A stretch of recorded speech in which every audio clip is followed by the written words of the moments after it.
안녕하세요. 깊이 있는 지식과 따뜻한 울림을 나누는 시간입니다.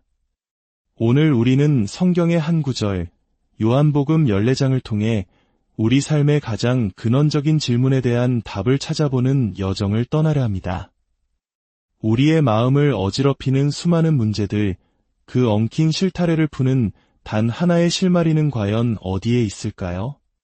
이 말씀을 듣기 전에 잠시 주님께 우리의 마음을 열어주시길 기도하는 시간을 갖겠습니다. 주님, 이 시간 당신의 말씀이 우리 각자의 마음에 살아있는 생명의 양식이 되게 하옵소서. 혹이 이야기에 감동을 받으신다면 좋아요와 구독을 통해 이 은혜의 메시지가 더 널리 퍼져나갈 수 있도록 함께해 주십시오. 여러분의 작은 행동 하나하나가 누군가에게는 큰 위로와 희망의 씨앗이 될 수 있습니다. 이 채널을 통해 주님의 사랑을 나누는 모든 분들께 하나님의 평강이 가득하기를 축복합니다. 자, 이제 요한복음 14장 5절부터 15절까지의 말씀을 함께 묵상해 보겠습니다. 도마가 예수님께 여쭈었습니다.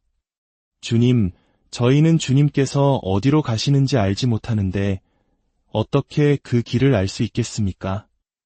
예수님께서 대답하셨습니다. 내가 곧 길이요 진리요 생명이니 나로 말미암지 않고는 아버지께로 올 자가 없느니라. 너희가 나를 알았더라면 내 아버지도 알았으리라. 이제부터는 너희가 그를 알았고 또 보았느니라. 그때 빌립이 말했습니다. 주님, 저희에게 아버지를 보여주십시오. 그러면 족하겠나이다. 예수께서 이르시되 빌립아, 내가 이렇게 오래 너희와 함께 있으되 내가 나를 알지 못하느냐? 나를 본 자는 아버지를 보았거늘 어찌하여 아버지를 보이라 하느냐? 내가 아버지 안에 거하고 아버지는 내 안에 계신 것을 내가 믿지 아니하느냐?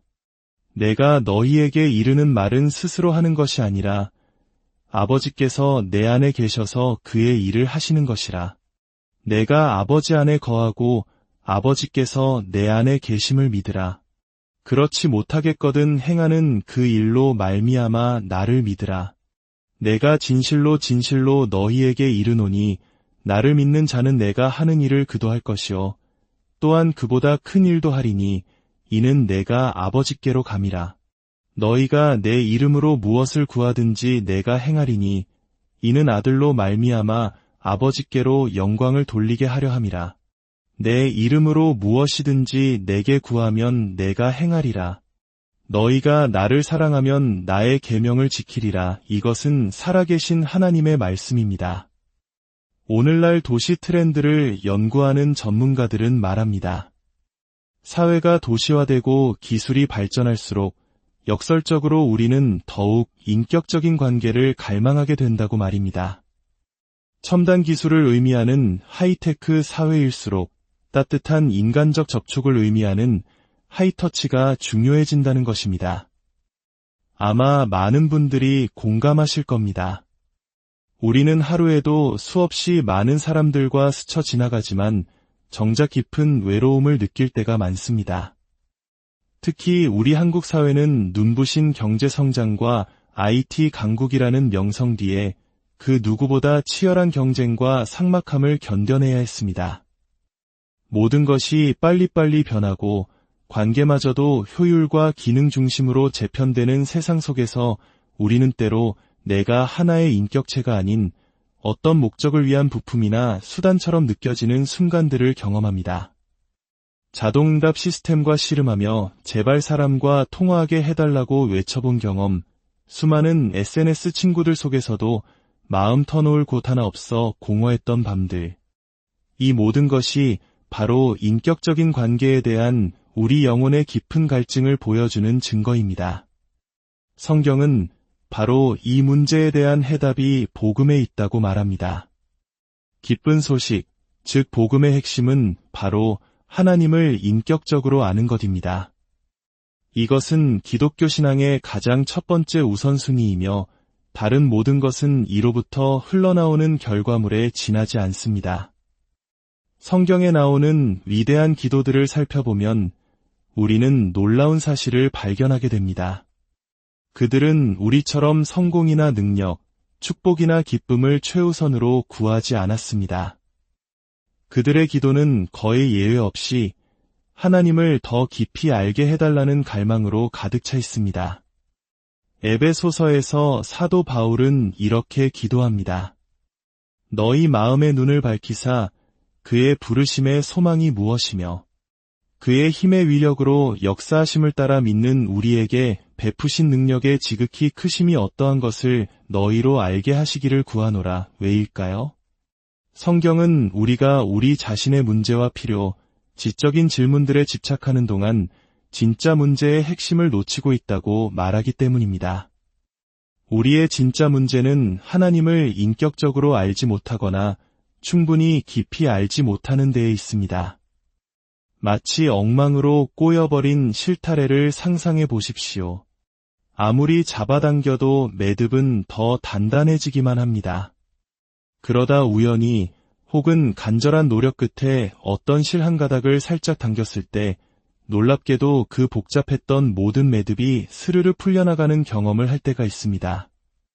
하나님을 인격적으로 아는 지식이 바로 그 한 가닥의 실과 같습니다. 우리 삶의 모든 문제와 혼란의 중심을 관통하며 모든 것을 제자리로 돌려놓는 핵심 열쇠인 것입니다. 오늘 본문에서 예수님은 우리에게 위대한 진리를 세 가지 측면에서 보여주십니다. 첫째, 하나님 아버지를 아는 것의 중심성. 둘째, 그분을 아는 것의 어려움. 그리고 마지막으로 그분을 아는 것의 영광입니다. 이 세 가지를 깨달을 때 비로소 우리 삶의 엉킨 매듭을 풀 수 있는 길이 보일 것입니다. 첫째, 하나님을 아는 것은 신앙의 절대적인 중심입니다. 예수님은 빌립에게 이렇게 말씀하십니다.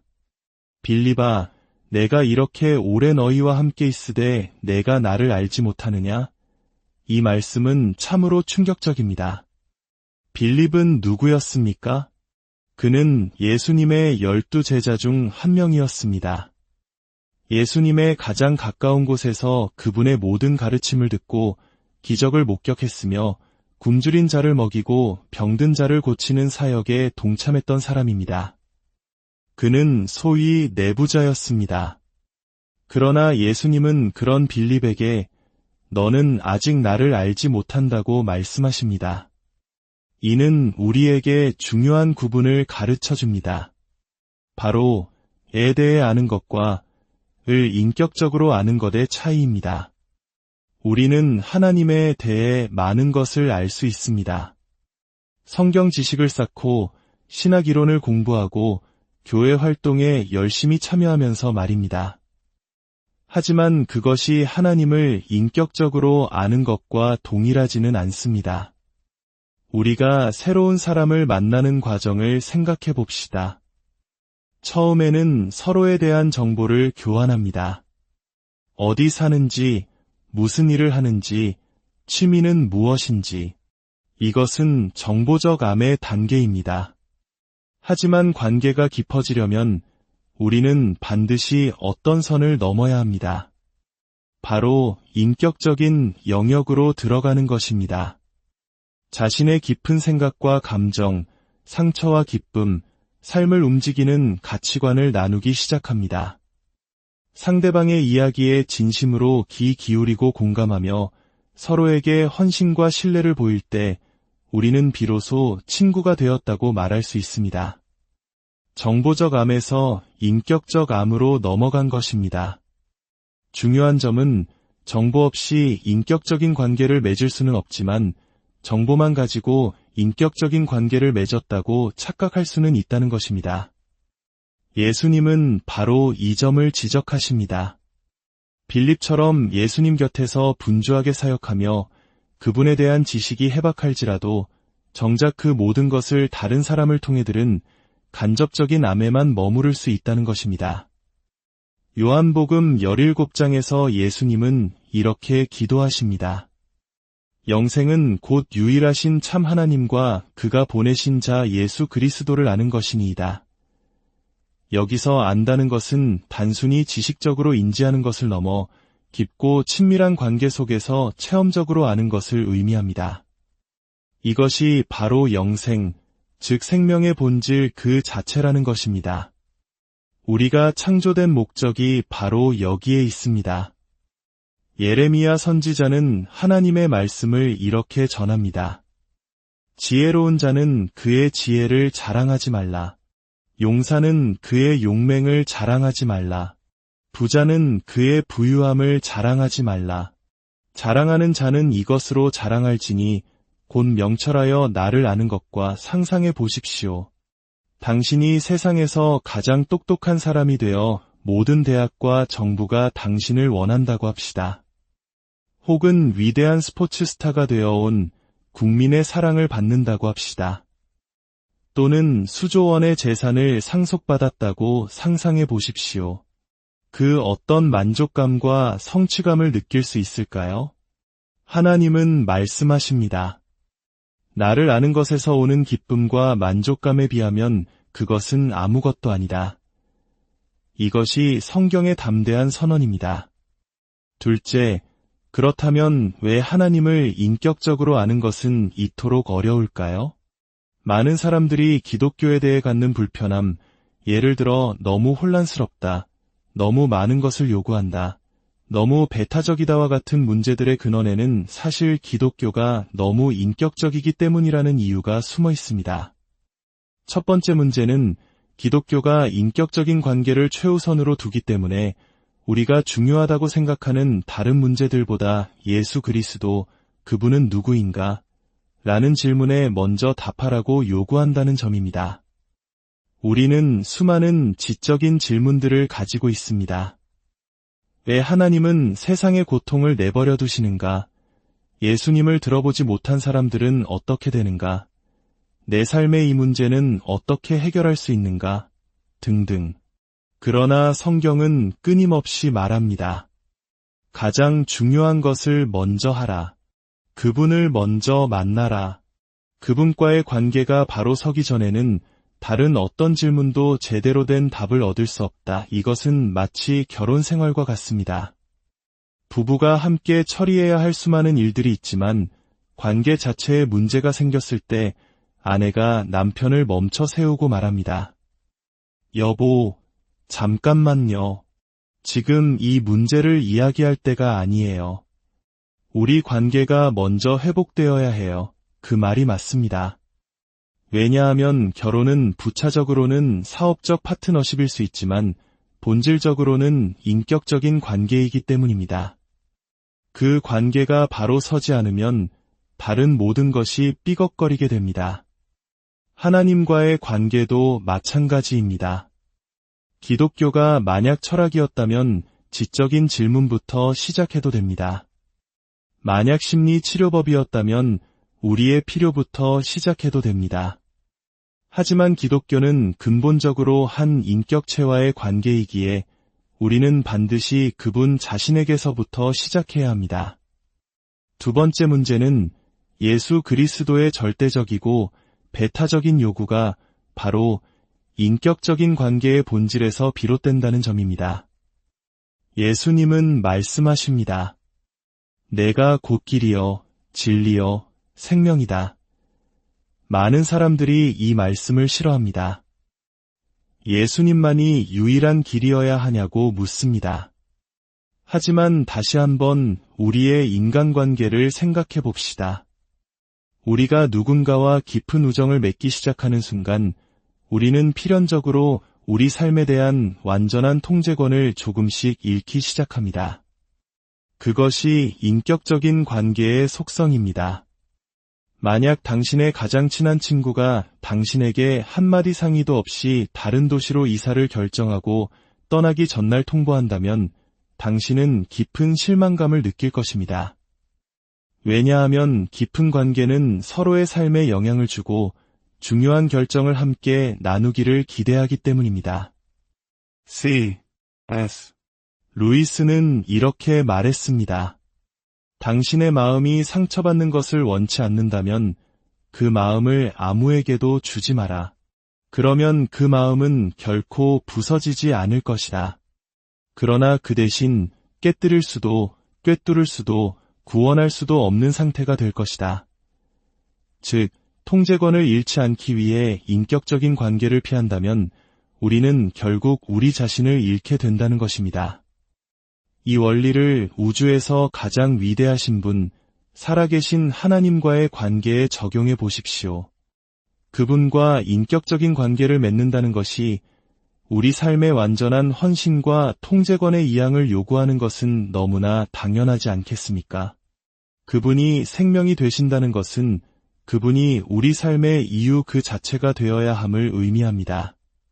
그분이 진리가 되신다는 것은 그분의 말씀이 우리의 감정이나 세상의 여론보다 우선되어야 함을 의미합니다. 그리고 그분이 길이 되신다는 것은 우리가 원하는 방식이 아니라 그분이 열어주신 유일한 길을 통해 하나님께 나아가야 함을 의미합니다.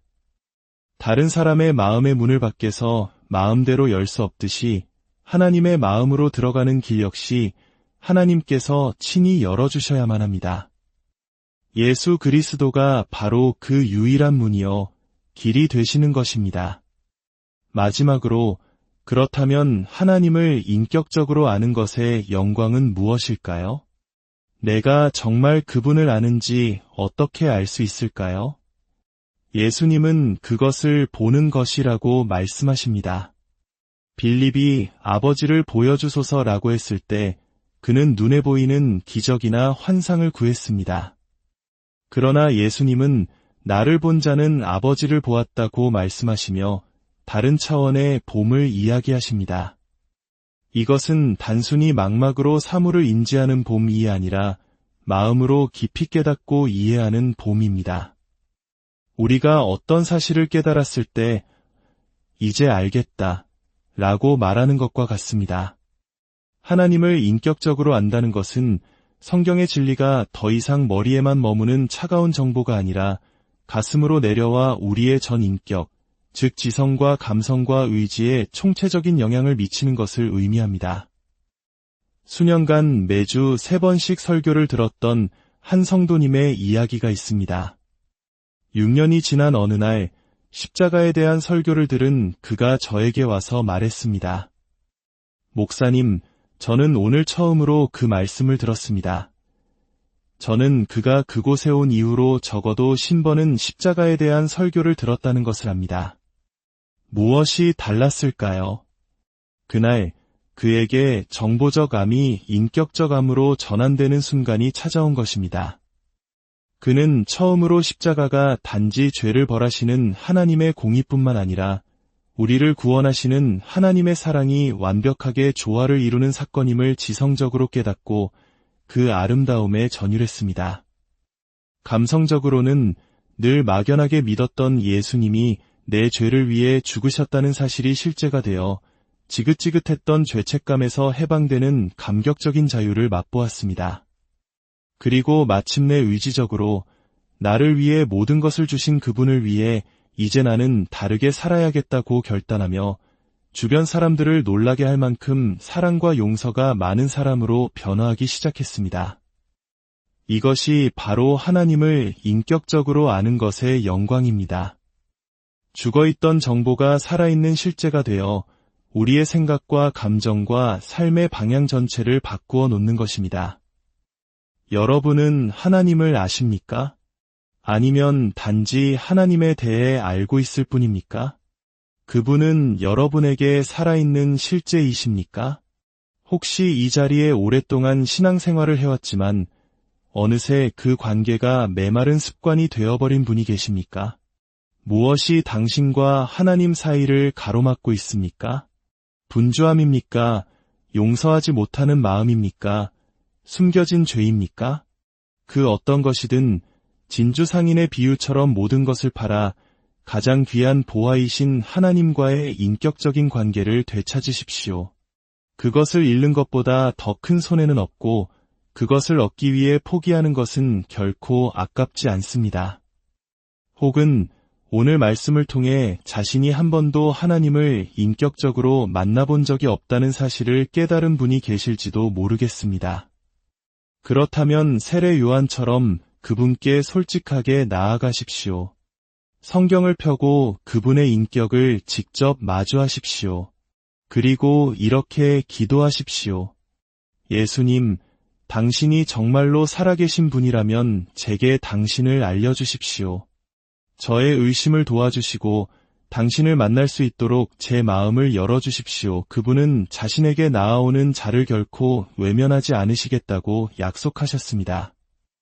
여러분이 기도할 때 그것이 허공을 향한 외침이 아니라 사랑하는 아버지께 드리는 진실한 대화가 되기를 소망합니다. 기도하겠습니다.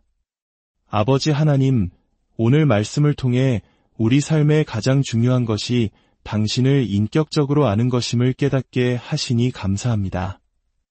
이미 주님을 믿는 저희에게는 주님과의 첫사랑의 감격을 회복시켜 주시고 무엇이 우리의 관계를 가로막고 있는지 성령께서 조명하여 주옵소서.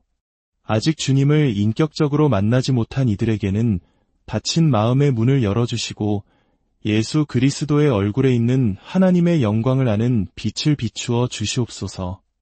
이 모든 말씀, 우리를 아버지께로 인도하시는 유일한 길이요 진리요 생명 되신 예수 그리스도의 이름으로 기도드립니다.